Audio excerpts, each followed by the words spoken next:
नमस्कार दोस्तों, स्वागत है आप सभी का आज के मुख्य समाचार की इस वीडियो में, जहां हम आपके लिए लेकर आते हैं देश दुनिया की तमाम बड़ी खबरें। एक एक करके सभी बड़ी खबरों के बारे में आपको सटीक जानकारी देंगे। बस आप इस वीडियो के साथ अंत तक बने रहें। साथ ही आपसे एक छोटी सी रिक्वेस्ट है कि मुझे इस वीडियो को बनाने में बहुत मेहनत लगती है, तो इस मेहनत के लिए वीडियो पर एक लाइक जरूर कीजिएगा। साथ ही वीडियो के नीचे दिए गए इस लाल बटन को दबाकर चैनल को सब्सक्राइब कीजिए और इस घंटी को भी दबाइए, ताकि आपको दिन भर की बड़ी खबरों की जानकारी लगातार मिलती रहे। तो चलिए दोस्तों, एक एक करके सभी बड़ी खबरों के बारे में जान लेते हैं। तो दोस्तों, आज की पहली बड़ी खबर की अपडेट की बात करें तो देश में कोरोना की सुनामी, 24 घंटे के अंदर आए 2,75,000 नए केस, 1,625 मौतें। जी हां, महामारी की दूसरी लहर में दिन प्रतिदिन तेजी से बढ़ती कोरोना संक्रमितों की संख्या का असर अब रिकॉर्ड मतों के रूप में देखने जाने लगा है। वेल्डोमीटर के मुताबिक पिछले 24 घंटे में देश में कुल 2,75,000 नए संक्रमित केस दर्ज किए गए हैं। इस दौरान 1,625 कोरोना मरीजों की मौत हो गई है। एक दिन में कोरोना के नए संक्रमित और इससे मौत का ये सर्वोच्च आंकड़ा है। देश में लगातार 3 दिन से मौतों की संख्या रिकॉर्ड तोड़ रही है। ये पहली बार है जब एक दिन में 2,75,000 से अधिक नए मामले दर्ज किए गए हैं। खास बात यह है कि पिछले कई महीने से नए संक्रमितों का आंकड़ा रोज नए रिकॉर्ड स्थापित कर रहा है। देश में कोरोना की संक्रमण दर सिर्फ 2 हफ्ते में भी कम समय में दोगुनी हो गई है। यानी कुल टेस्ट किए जाने गए सैंपलों में से 16.7% सैंपल पॉजिटिव पाए जा रहे हैं। देश में 24 घंटों के दौरान सर्वाधिक 503 लोगों की मौत महाराष्ट्र में हुई है। कोरोना अब पूरे देश में सुनामी की तरह फैल रहा है, जिसे रोकने के लिए सारे उपाय फेल हो रहे हैं। वैसे दोस्तों, कोरोना को रोकने के लिए पूरे देश में लॉकडाउन लगा देना चाहिए या नहीं, ये कमेंट करके जरूर बताइएगा। और अगली बड़ी खबर की बात करें तो मकान मालिक और किराएदार का विवाद होगा खत्म, रेट एग्रीमेंट अनिवार्य। जी हां, उत्तर प्रदेश में किराएदारी को लेकर अब विवाद नहीं होगा। मकान मालिक अब मनमानी नहीं कर पाएंगे तो किराएदारों का झगड़ा भी बंद होगा। राज्यपाल की मंजूरी के बाद Uttar Pradesh urban complex टेनेंटी regulation ordinance 2021 की अधिसूचना जारी कर दी गई है। इसके साथ ही ये प्रभावी हो गया है। ये अध्यादेश के लागू होने के बाद मकान मालिक एग्रीमेंट बिना कोई भी किराएदार नहीं रख सकेगा। किराएदार रखने की सूचना मकान मालिक को 2 महीने के अंदर ही किराया प्राधिकारी को देना अनिवार्य हो गया है। मकान मालिक और किराएदार को लिखित एग्रीमेंट करते हुए इसकी जानकारी 3 महीने के अंदर किराया प्राधिकारी को देना अनिवार्य है। आवास विभाग इसके लिए डिजिटल प्लेटफॉर्म भी तैयार कराएगा, जिसमें लोगों को इसकी ऑनलाइन सुविधा मिल सके।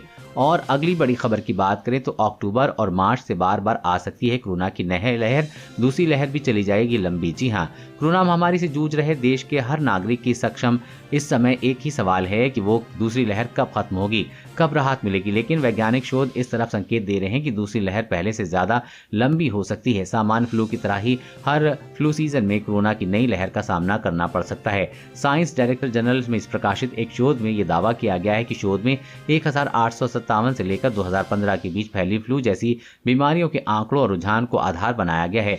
शोध में कहा गया है कि धरती के उत्तरी गोलार्ध में जिस प्रकार सीजन शुरू होने पर फ्लू की बीमारी तेजी से फैलती है, वैसे ही कोरोना भी फैल सकता है और सीजन खत्म होने पर कमजोर पड़ जाएगा। लेकिन ऐसा बार बार होगा, अगले सीजन में फिर इसकी पुनरावृत्ति होगी। फ्लू का ये दौर अक्टूबर से शुरू होता है और मई तक जारी रहता है। इस बीच आमतौर पर फ्लू के 2 सीजन होते हैं। एक अक्टूबर में मौसम बदलने के साथ शुरू होता है और दूसरा ऐसी की स्थिति में फरवरी के आखिर या मार्च के आरंभ में शुरू होता है।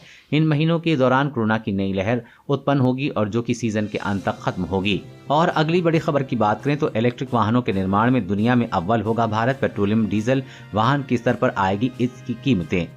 जी हां, अगले 6 महीने में लिथियम ऑयल बैटरी निर्माण पूरी तरह से देश में ही होने लगेगा। इसके दम पर आने वाले दिनों में भारत इलेक्ट्रिक वाहनों के निर्माण में दुनिया भर में अव्वल होगा। सड़क परिवहन एवं राजमार्ग मंत्रालय गडकरी ने कहा है कि इलेक्ट्रिक वाहन के निर्माण में भारत आगे बढ़ रहा है। कुछ समय में अब हम नंबर 1 निर्माता होंगे। सभी प्रतिष्ठित ब्रांड आज भारत में मौजूद हैं। सूक्ष्म लघु एवं मध्यम उद्यम मंत्रालय की जिम्मेदारी भी निभा रहे गडकरी ने स्वदेशी बैटरी टेक्नोलॉजी इलेक्ट्रिक वाहनों को परिवहन व सार्वजनिक प्रभावी माध्यम बनाएगी। उन्होंने कहा कि हरित ऊर्जा के क्षेत्र में भारत ने तेजी से क्षमता बढ़ाई है।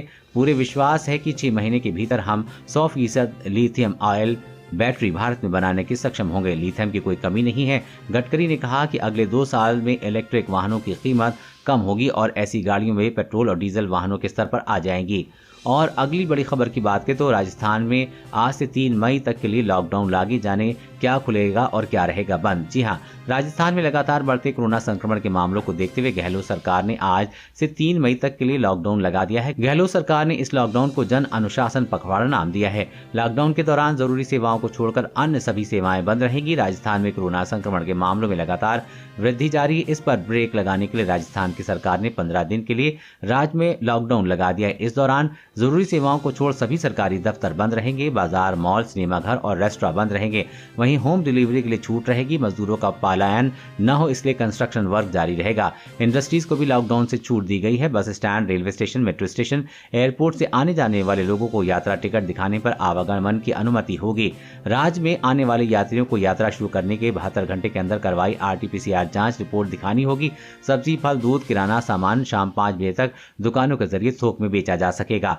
और अगली बड़ी खबर की बात करें तो खुश खबर, बदल गया LPG का ये नियम, अब गैस सिलेंडर लेना हुआ और भी आसान, ऐसे करें आवेदन। जी हां, देश की सरकारी तेल कंपनियां इंडियन ऑयल कॉर्पोरेशन ने आम लोगों को बड़ी राहत दी है। अब आप बिना एड्रेस प्रूफ के भी LPG सिलेंडर ले सकते हैं, जबकि पहले जिन लोगों के पास एड्रेस प्रूफ नहीं होता था उन्हें रसोई गैस सिलेंडर नहीं मिलता था। अब IOCL ने आम लोगों को राहत देते हुए रसोई गैस पर पते की बाध्यता को खत्म कर दिया है। सरकार प्रधानमंत्री उज्ज्वला योजना के तहत 2 साल में 1 करोड़ से ज्यादा फ्री LPG कनेक्शन देती है। सरकार बिना रेसिडेंट प्रूफ के LPG कनेक्शन दे रही है। इसके अलावा लोगों को अपने पड़ोस के 3 डीलरों से 1 रिफिल सिलेंडर लेने का विकल्प भी मिलेगा। इसके साथ ही इंडियन का LPG सिलेंडर बुकिंग के लिए 8454955555 नंबर पर मिस्ड कॉल कर सकते हैं। देश में किसी कोने में इस नंबर पर मिस्ड कॉल से आप सिलेंडर बुक करा सकते हैं। और अगली बड़ी खबर की बात करें तो दिल्ली मेरठ हाईवे से हटाया गया बैरियर, रास्ता खोलने का काम शुरू। जी हां, राजधानी दिल्ली सहित पूरे देश में कोरोना वायरस का कहर जारी है। वहीं किसान अभी भी दिल्ली की सीमाओं पर प्रदर्शन कर रहे हैं।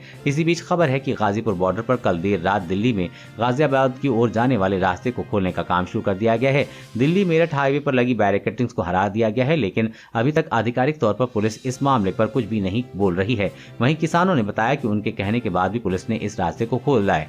भारतीय किसान यूनियन के मीडिया प्रभारी धर्मेंद्र मलिक ने बताया कि दिल्ली पुलिस की ओर से दिल्ली से गाजियाबाद जाने वाले रास्ते को 3 लेन को खोला गया है। दरअसल आम लोगों को हो रही परेशानी के चलते कई दिनों से किसान प्रशासन से इस रास्ते को खोलने की मांग कर रहे थे। उन्होंने कहा कि दिल्ली मेरठ एक्सप्रेसवे पर गाजियाबाद से दिल्ली की ओर जाने वाली सभी लेन अभी भी बंद हैं और यहां पर किसान धरने पर बैठे हुए हैं। हालांकि इस मामले में पुलिस ने आधिकारिक तौर पर कुछ भी नहीं कहा है। और अगली बड़ी खबर की बात करें तो दिल्ली में हर तीसरी कोरोना रिपोर्ट पॉजिटिव, लग सकता है 14 दिन का लॉकडाउन। जी हां, दिल्ली में कोरोना महामारी की स्थिति गंभीर हो गई है। लगातार रिकॉर्ड संख्या में मरीज सामने आ रहे हैं और अस्पतालों में संसाधनों की भारी कमी हो गई है। किसी भी वक्त खबर आ सकती है कि दिल्ली में ICU बेड खत्म हो गए हैं। ऑक्सीजन की भारी किल्लत तो पहले से ही मची हुई है। दिल्ली वासियों में कोरोना संक्रमण जिस तरह से फैल रहा है, इसका अंदाजा इसी से लगाया जा सकता है कि कोरोना टेस्ट में हर तीसरा रिपोर्ट पॉजिटिव आ रही। इस बीच राष्ट्रीय राजधानी में अगले सोमवार तक संपूर्ण लॉकडाउन का ऐलान किया जा सकता है। इस संबंध में दिल्ली के मुख्यमंत्री अरविंद केजरीवाल ने सुबह उपराज्यपाल से मुलाकात की। आज रात 10 बजे सोमवार सुबह 5 बजे तक लॉकडाउन रहेगा। इसके बाद केजरीवाल ने 1 हफ्ते के कर्फ्यू का ऐलान किया है। अभी दिल्ली में वीकेंड कर्फ्यू लगा है, लेकिन उसका फायदा होता नहीं दिख रहा है। वहीं दिल्ली के व्यापारी संगठनों ने भी लॉकडाउन की मांग की थी। इसके चलते सोमवार को कई व्यापारियों ने दुकानें बंद रखी हैं। सड़कों पर सुबह से ही ट्रैफिक कम रहा है। इस लॉकडाउन के दौरान जरूरी सेवाएं चालू रही हैं। होटल चालू रहेंगे, लेकिन सिर्फ होम डिलीवरी या टेक अवे की अनुमति होगी।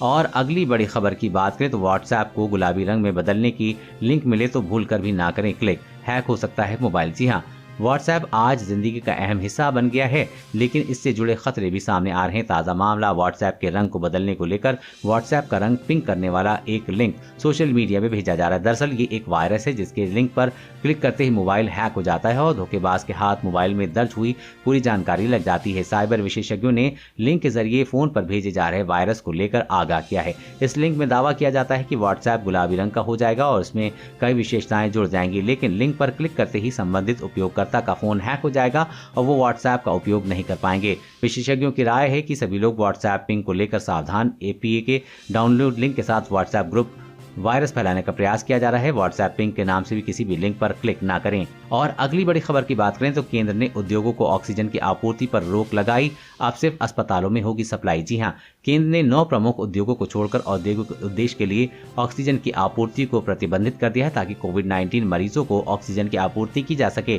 सभी राज्यों में भेजे पत्र में केंद्रीय गृह सचिव अजय भल्ला ने कहा कि कोविड-19 के मामलों में तेजी से बढ़ोतरी है और इस कारण मेडिकल ऑक्सीजन की बढ़ती मांग को मद्देनजर केंद्र सरकार की तरफ से गठित हाई लेवल कमेटी ने औद्योगिक इस्तेमाल के लिए ऑक्सीजन की आपूर्ति की समीक्षा की है ताकि देश में मेडिकल ऑक्सीजन की मांग पूरी की जा सके और लोगों की जान बचाई जा सके। इसी के मुताबिक हाई लेवल कमेटी ने निर्माताओं और आपूर्तिकर्ताओं द्वारा उद्योग से ऑक्सीजन की आपूर्ति अगले आदेश तक प्रतिबंधित कर दी, जिसमें कि 9 विशेष उद्योगों को छूट दी गई है। गृह सचिव ने पत्र में कहा है कि सरकार ने उच्च अधिकारिक प्राप्त समिति की अनुशंसा को स्वीकार कर लिया है। और अगली बड़ी खबर की बात करें तो अब वैक्सीन की किल्लत होगी दूर, मोदी सरकार ने राज्यों को दिए 1,27,00,000 से अधिक टीके। जी हां, कोरोना वायरस की जंग में भारत के कई राज्यों में वैक्सीन की कमी का सामना करना पड़ा है। लगातार लोगों की जान जा रही है तो कहीं अस्पताल में बेड और ऑक्सीजन को लेकर हाय हाय तौबा मची है।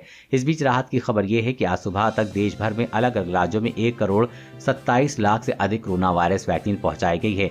केंद्रीय स्वास्थ्य मंत्री हर्षवर्धन ने कहा है कि सितंबर तक कोवैक्सीन के उत्पाद में 10 गुना वृद्धि होगी। इसके अलावा कोविड-19 के खिलाफ काम करने वाली एंटीवायरस दवा रेमडेसिविर का निर्माण मई तक दोगुना होकर 7.4 मिलियन हो जाएगा, जिससे कोरोना टीकाकरण तेज हो जाएगा। दोस्तों, आज की खबरों में बस इतना ही। इसी तरह हर रोज काम की खबरें जानने के लिए आप हमेशा हमारे साथ जुड़े रहें। हमारे साथ जुड़ने के लिए वीडियो के नीचे